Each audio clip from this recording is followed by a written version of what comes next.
There's Lucy way out there. She's got a couple of squirrels she's interested in. And there's Breezy, and here I am sitting in the doorway of my shop because it's kind of cold out.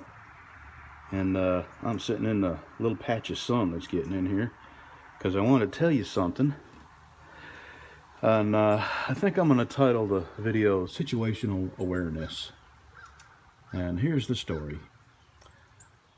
My wife and I, this happened yesterday, my wife and I were going to her dad's house. He's 94, and between her and her sister and nephew and son, you know, we all check in on him often enough where he doesn't get lonely, and you know, we can tell if he's okay.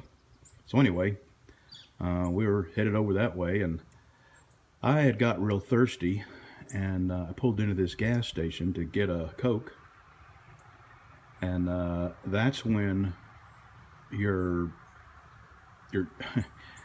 I don't even know how to describe it, but I believe you'll understand when I make an attempt. You know, I think your brain, all of our brains, pick up on information that we don't realize we're picking up on. And I pulled into this gas station, and my mind recognizes that the part of town that I am in is upper middle class and affluent. And that's why I was passing through and not living there, because I don't fit into any of those criteria.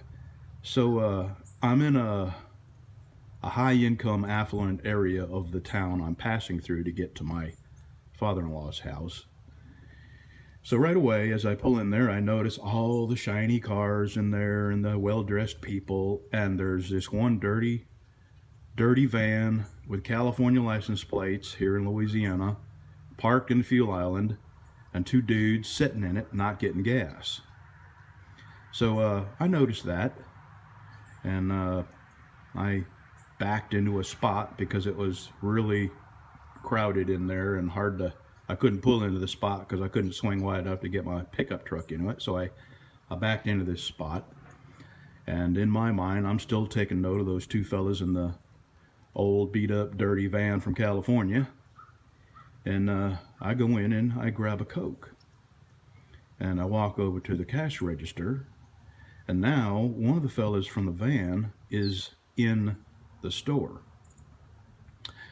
Okay, and I wear bib overalls, so you know, when people look at me, they think hillbilly, redneck, whatever, and both would be true.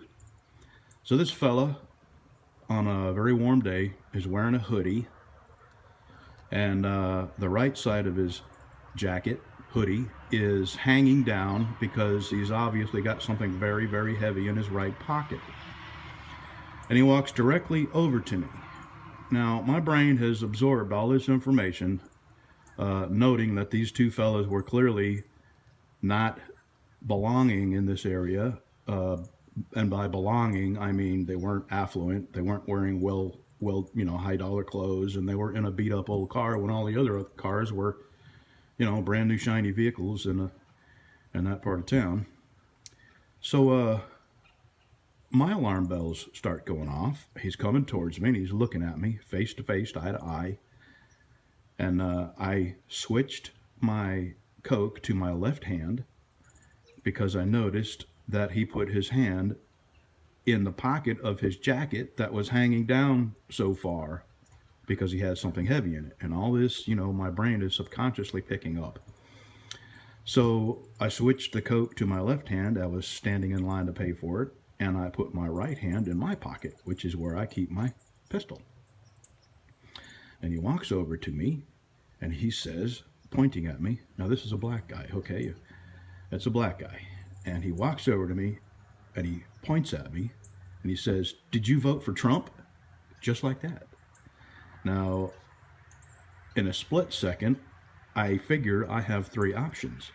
Ignore him, lie and say, no, I voted for Hillary, or tell the truth, I voted for Trump.